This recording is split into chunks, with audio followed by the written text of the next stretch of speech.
Kaino, nachonga pireise. Semziliro nangise. Semzilaga aina nangonda kamaina phongna pidoriba.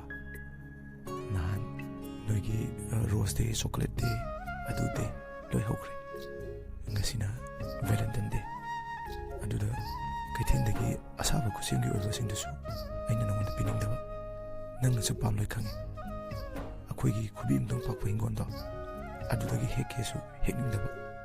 Hingol dusune wa khamandar baidune. Pambi ani hum thababu amabu hek pomde. Adudadi upai lete. Nangonda pidaba yade hena aina phajana satriba takhelese. Heklaga nachom semlakune.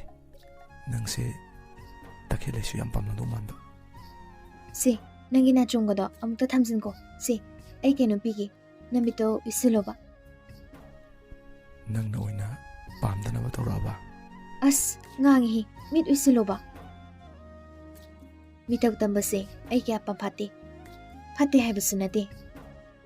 Lupa naga nupida lay pibase ay hainade. Ay oina pamjade. Hayangwai yunga palakanda na chomga thipiba duna makalamani. Hauzik pirakpase ay kaya kay dawdi. Lupa na nupida lay na chomga pibase. Nupiduna lawkidradi lori. Aduga nupiduna masana yaningna na pada chinba na chomado piba na patra.